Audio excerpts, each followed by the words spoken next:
மனித வாழ்க்கையிலே நிலைத்தன்மை அப்படிங்கிறது எதன் மீதும் சொல்ல முடியாது. அதாவது பொருட்கள் எதுவாக இருந்தாலும் அதில் நிலைத்தன்மையை பற்றி நாம் குறிப்பிடவும் முடியாது. இது நிலைத்தன்மையானது அப்படின்னு எதை பற்றியும் சொல்லவும் முடியாது. இதனுடைய தாற்பயம் அனைவரும் அறிந்த ஒன்றே. ஞானியர்கள் கண்டு அறிந்து கூறிய ஒரே ஒரு நிலைத்தன்மையான பொருள் அப்படிங்கிறது ஈசன் மட்டும்தான் அப்படிங்கிறத நம்ம அறிந்து கொள்ள வேண்டும். இந்த வழிபாட்டு முறையிலே சிவபெருமானை வழிபாடு செய்தல் அப்படிங்கிறது உன்னதமானது. அவரை பல நாமங்கள் கொண்டு அழைக்கிறார்கள். ஒவ்வொரு பகுதியில் வசிக்கக்கூடிய மக்களும் ஒவ்வொரு பெயரை கொண்டு அழைக்கிறார்கள். ஆனால் நீங்கள் எந்த பெயரில் எந்த இறைவனை வழிபட்டாலும் அந்த வழிபாடானது சென்றடைவது என்னமோ சர்வேஸ்வரனைத்தான்.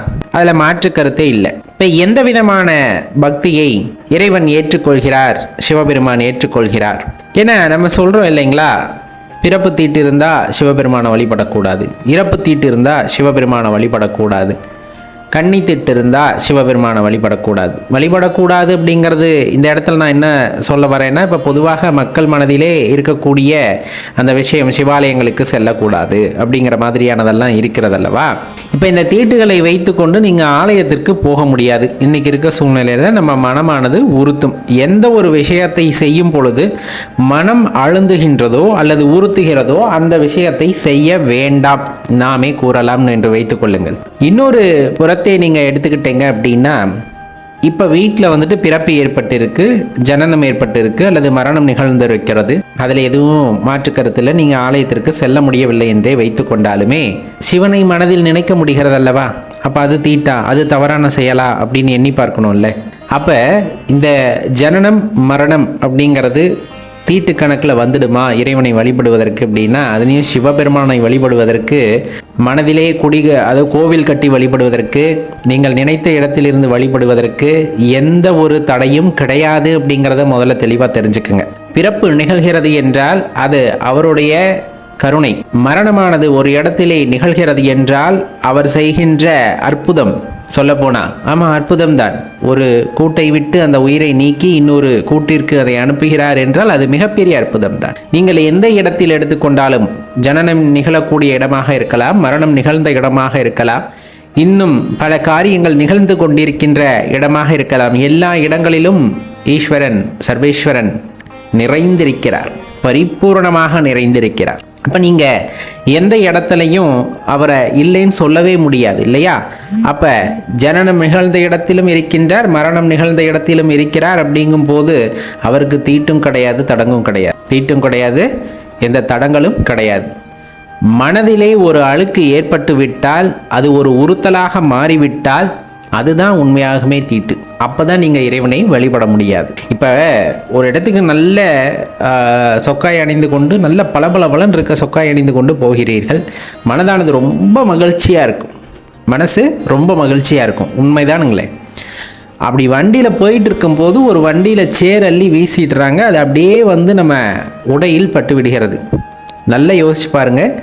அந்த சேரு நம் உடையில் படுவதற்கு முன்னால் மனமானது எப்படி இருந்தது, அந்த உடையிலே சில கரைகள் பட்ட பின்னர் நம் மனதானது எப்படி இருக்கிறது அப்படிங்கிறத யோசிச்சு பாருங்கள். அதுக்கப்புறம் நீங்கள் எவ்வளோ விலை கொடுத்தாலும் அந்த பழைய சந்தோஷம், அந்த சேரு வாரி இறைக்கப்படுவதற்கு முன்னர் இருந்த சந்தோஷம் உங்களுக்கு கிடைக்கவே கிடைக்காது.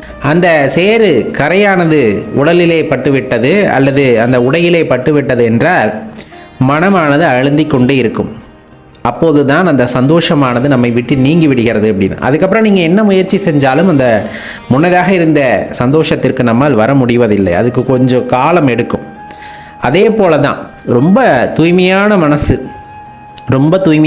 அன்பு நிறைந்த மனதுடன் நீங்கள் காணப்படுகிறீர்கள் என்றால் அந்த நேரத்திலே உங்களுள் இருக்கின்ற அந்த இறை சக்தியானது ரொம்பவே மகிழ்ச்சியாக இருக்கும். அதே போல் நீங்களும் ரொம்ப மகிழ்வாக இருப்பீர்கள். உள்ளிருக்கின்ற இறைவனை உங்களால் அந்த நேரத்திலே உணர முடியும்.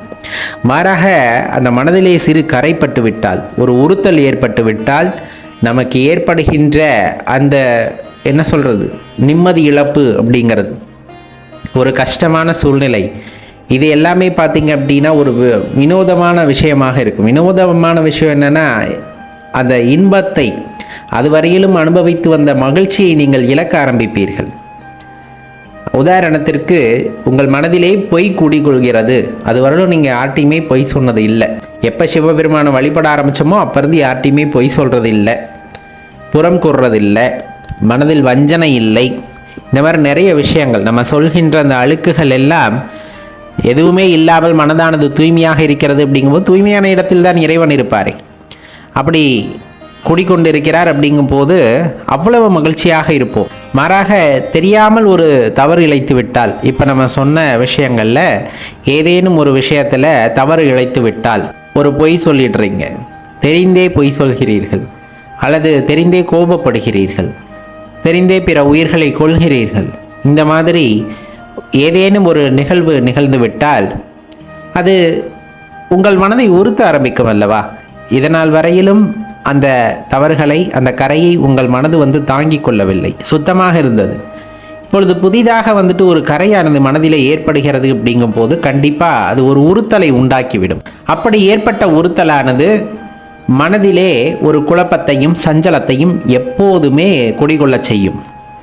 அந்த சஞ்சலம் உங்கள் மனதிலே தொடர்ந்து நீடிக்கிறது என்றால் மனதிலே நிம்மதி இருக்காது, அந்த வழிபடக்கூடிய தன்மையானது இல்லாமல் போயிருக்கும். சிவபெருமானை வழிபடும் போதெல்லாம் ஒரு உறுத்தல் ஏற்பட்டுவிடும். அடடா, இந்த தவறை செய்து விட்டோமே, இந்த தவறை செய்து விட்டோமே என்று. அப்போ அதுதான் அந்த இடத்துல தீட்டா மாறும். நம்ம சொல்கின்றோம் அல்லவா, தீட்டு இருந்தால் இறைவனை வழிபட முடியாது, கூடாது அப்படின்ட்டு.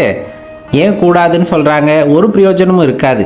மனதிலே இவ்வளவு குறை குற்றங்களை வைத்து கொண்டு அவரிடம் நிம்மதியாக சென்று வழிபட முடியாது, தியானத்தில் ஈடுபட முடியாது. இந்த மாதிரி நிறைய விஷயங்களிலே நமக்கு தடைகள் ஏற்படும். அப்போ மனதிலே காம குரோத இந்த மாதிரியான மதமாச்சரிய எண்ணங்கள் எல்லாம் இருக்கிறது. அப்படிங்கும் போது முழுமையாக இறைவனை நம்மால் வழிபட முடிவது இல்லை. அப்போ அந்த ஒரு திவ்யமான ஒரு பக்தி அப்படிங்கிறது நம்மிடம் எப்பொழுது இருக்கும் அப்படின்னா, மனசில் இந்த குற்றம் குறையெல்லாம் எதுவுமே இல்லாமல் நம்ம இறைவன் மீது அன்பு செலுத்த தயாராக இருக்கின்றோம். அப்படிங்கும் போது தான் அந்த ஒரு உண்மையான பக்தியானது வெளிப்படும். இப்போ மனதிலே இந்த ஒரு தீட்டு எப்பொழுதும் இருக்கக்கூடாது. என்ன தீட்டு? பொய், பொறாமை, வஞ்சனை, இந்த மாதிரி குற்றம் குறைகள் எதுவுமே இல்லாமல் சுத்தமாக இருக்கிறது. அப்படிங்கும்போது அங்கே இறைவன் குடிக்கொள்வார். ஆனந்தம், மகிழ்ச்சியானது அங்கே பெருகி இருக்கும். எந்த ஒரு சஞ்சலமே இல்லாத நபராக நாம் இருக்க முடியும் அப்படிங்கிறத தெரிஞ்சுக்கணும். அந்த இடம்தான் சிவபெருமான் வசிப்பதற்கு ஏற்ற இடம் அப்படிங்கிறத தெரிந்து கொள்ளுங்கள் நண்பர்களே.